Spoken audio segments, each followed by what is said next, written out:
Nama saya Arpai. Saya lahir tahun 1941.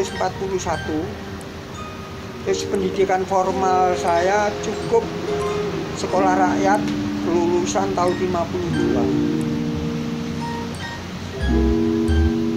Itu secara Ujarta sendiri bagaimana, Pak?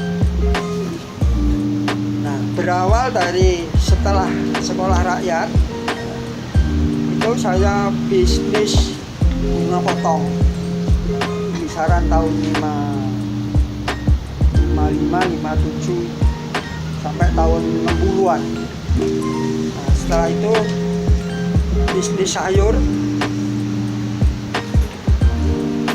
terus tahun 60 itu merintis tanaman apel.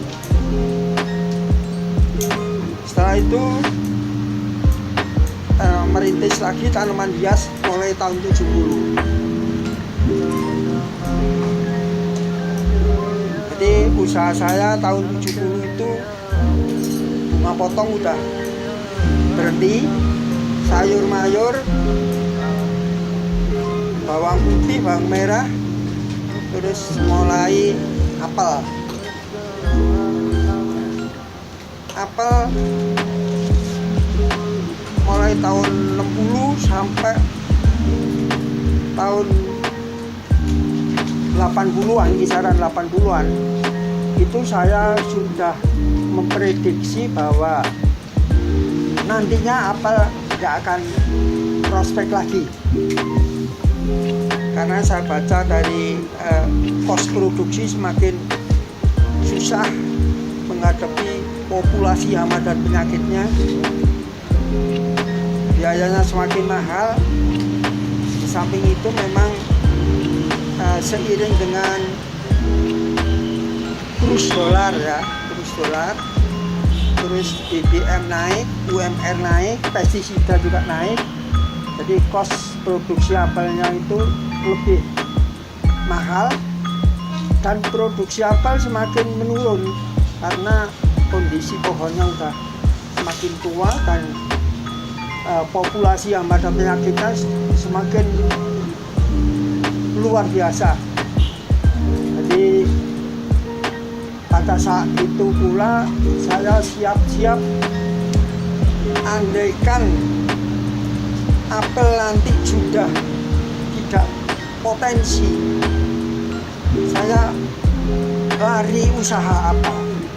Jadi sejak tahun 80 itu sudah mulai merintis bibit-bibit bonsai. Di bawah-bawah pohon apel tak tancepin bahan-bahan bonsai, mayoritas jenis cemara, bibit kalau bahasa latinnya. Nah, salah satu seperti ini. Ini tanaman kisaran tahun 80 sekian sampai hari ini. Nah, terus ternyata saya berawal dari tahun 80 itu terjun di dunia perbonsaian, yang mana sampai 5 tahun sepertinya saya buta dengan bonsai. Dan saya mengejar bonsai itu pendidikannya sampai kemana saja. Jadi kebetulan di Jakarta, di pusat sana ada persatuan penggemar bonsai, yang mana ketuanya itu Pak Gani Jemat, ketua advokat Indonesia, sekarang udah almarhum, dan pelindungnya Pak Haji Ismail Saleh, Menteri Kehakiman. Nah, pada saat itu beliau mengadakan penataran bonsai, jadi pelatihan pendidikan bonsai yang mendatangkan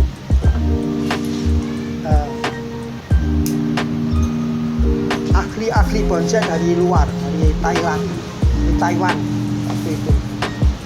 Jadi pertama dilaksanakan di Bogor, saya juga ngikutin. Biayanya waktu itu masih 6.500 per orang itu selama 1 minggu. Terus kedua di Surabaya di Tunjungan Plaza. Terus ketiga di Hotel Purnama itu ada pelatihan juga. Selang tahun 85 itu saya mulai melek bonsai.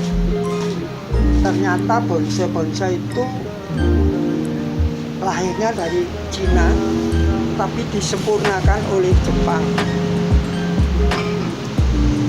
Dan cara Jepang menyempurnakan itu, bonsai itu diciptakanlah ada 17 macam gaya konvensional, yang mana gaya-gaya tersebut menirukan bentuk pohon yang ada di muka bumi, mulai dari kasus alam dan kasus manusia. Bentuknya ketemu 17 macam gaya bonsai konvensional yang disempurnakan oleh Jepang. Di sisi lain, orang Jepang sendiri juga menemukan gaya bonsai yang berawal dari alam ekstrim. Jadi mempelajari di alam ekstrim, yang menemukan 5 macam gaya non konvensional, yaitu kontemporer. Terus setelah saya mulai melek bonsai, saya produksi bonsai. Ternyata tahun 85 itu saya bisa mendapatkan lahan di sini tahun 84 akhir ya. Terus saya dirikan bangunan,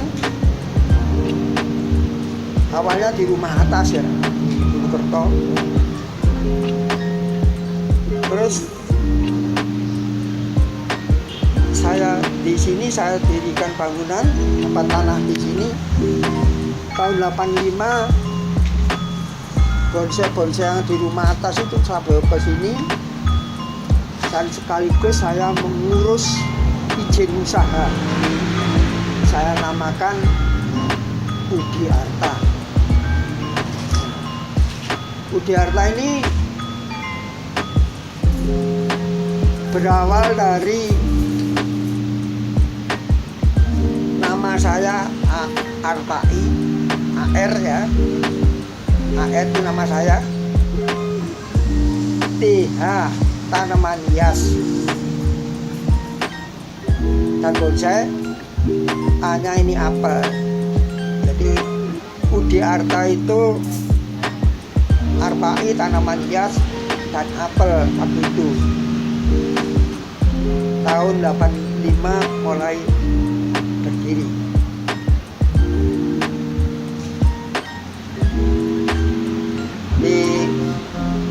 Sementara sekian dulu latar belakang daripada Udiarta yang sampai hari ini.